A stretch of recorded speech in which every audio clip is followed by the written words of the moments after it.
Մեծարգո վարչապետ, ազգային ժողովի մեծարգո նախագահ, հարգելի գործընկերներ, 1999 թվականի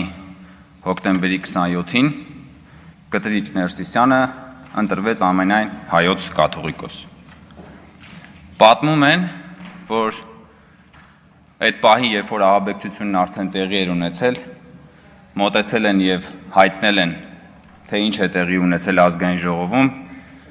եւ Կտրիչ Ներսիսյանը ասել է սուս մնացեք, հանկարծ ոչինչ չասեք։ Եվ այդ պահից սկսած հոկտեմբերի 27-ի արյան վրա ձևավորվեց մի սրբազան դաշինք Կտրիչ Ներսիսյանի եւ Հայաստանը բորենու պես մասնատող արյուն ռուշտ իշխանության միջև։ Եվ այդ դաշինքը շատ հանգիստ եւ ծաղկուն կերպով գոյություն ունեցավ։ 2008 թվականի մարտի 1-ին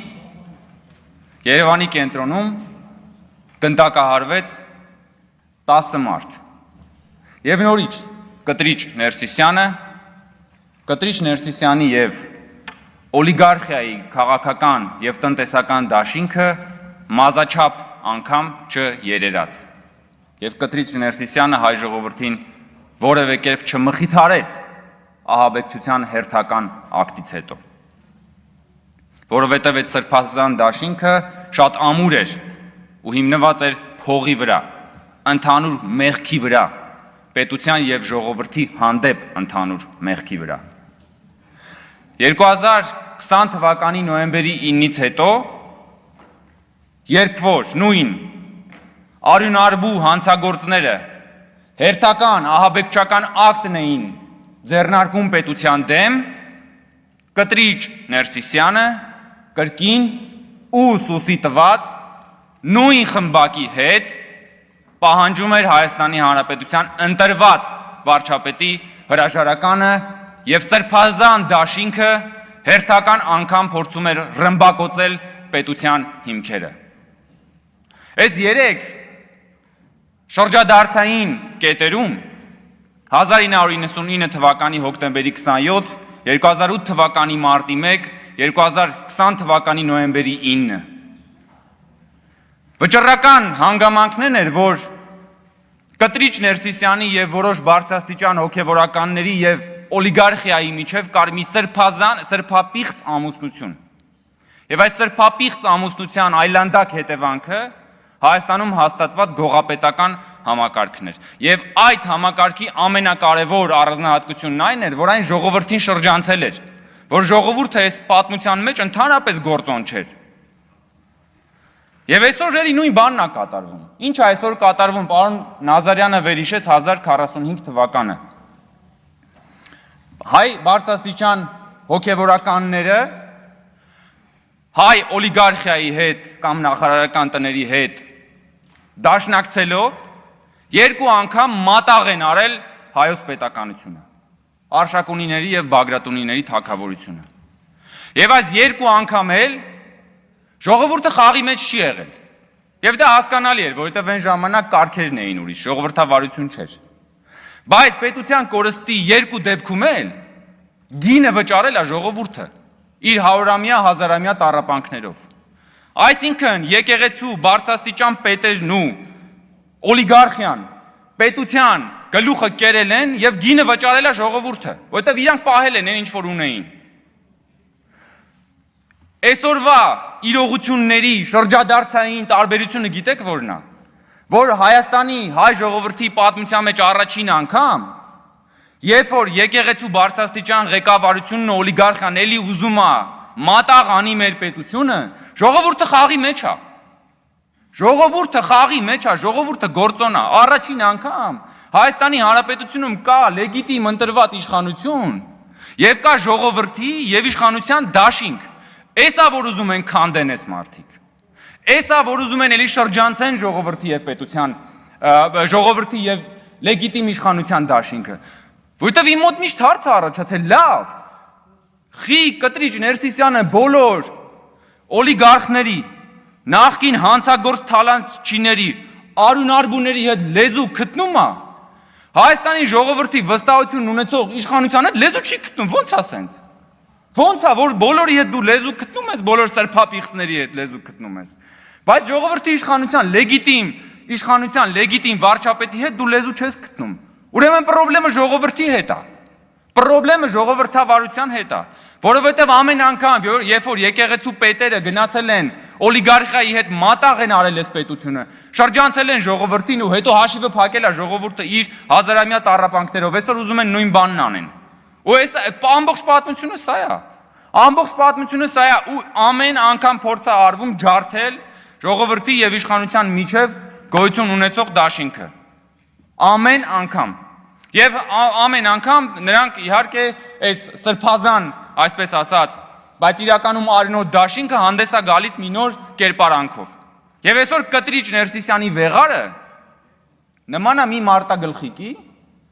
որի տակ հավաքվել են բոլոր ինչքան հանցագործ ասես,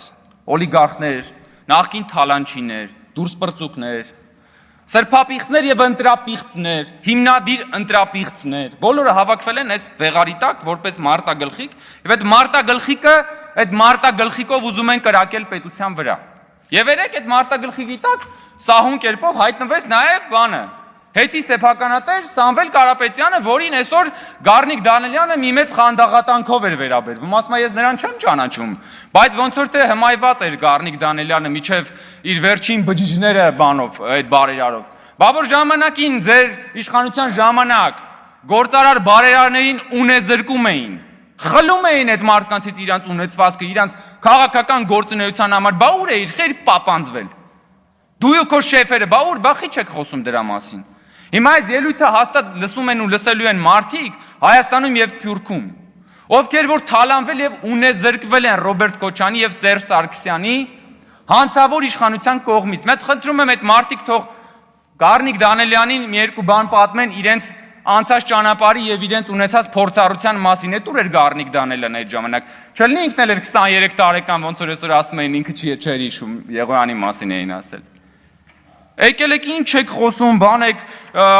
խոսում եք վեհ արժեքներից, բարերարությունից, թե բա բարերար էր, մի անգամ դուք շնորհակալություն չա։ Լսեք, հələ մի հատ որ վերցնենք նայենք թե այդ բարերարին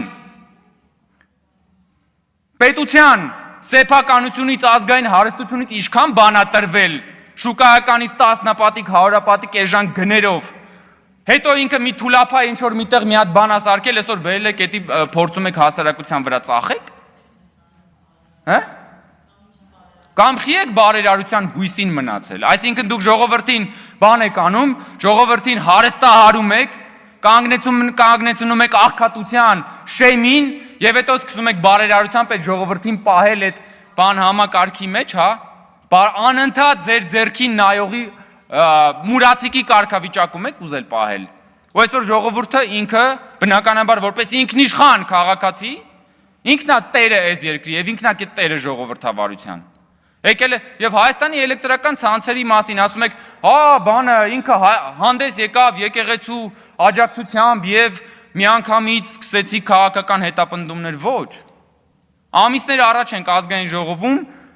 հրապարակային հանրային քննարկումներ անցկացրել Հայաստանի էլեկտրական ցանցերի խայտարակ գործունեության վերաբերյալ, խայտարակ։ Բայց չեք տեսել, այն ժամանակ էլ ես հիշում եմ, որ մի երկու հոգի ճամարտակում էին, որ քաղաքացիական պայմանագիր խմբակցությունը հրահանգ է ստացել հեծի դեմ չգիտեմ ինչ անել։ Հանրային քննարկում էին կազմակերպել, ուզում էինք հասկանայինք հեծը խիա մարդկանց հոսանքն այդքան անջատում։ Ինչ կապ ունի դա եկեղեցու հետ։ Ասենք որ բանը հոսանքի տատանումներից մարդկանց գույքը փչանում է, դա ինչ կապ ունի Կտրիչ Ներսիսյանի հետ։ Մի հատ ինձ կարաք բացատրեք։ Եկել Տիկին Խամանն ասում է, եկել եք ստե սրա նրա բանը, կուսության հարցն եք քննարկում։ Դուք եք սրա նրա կուսության հարցը քննարկում։ Նախ սրա նրա չի, ձեր վեհապարի մասին է խոսքը, սա մեկ։ Եվ երկրորդը, կուսության չէ, կուսակրոնության, դրանք ռադիկալ տարբեր հասկացություններ են։ Կուսակրոնությունը դա մի հասկացություն է, որը պարտադիր պայման է կաթողիկոս ընտրվելու համար։ Հա?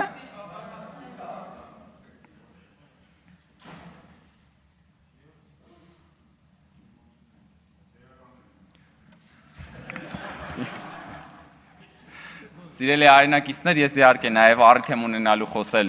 մեր խմբակցության անունից եւ մնացածը խմբակցության ելույթի ժամանակ շնորհակալություն։ Շնորհակալություն, այժմ արտահերտ ելույթով հանդես կգամ ես։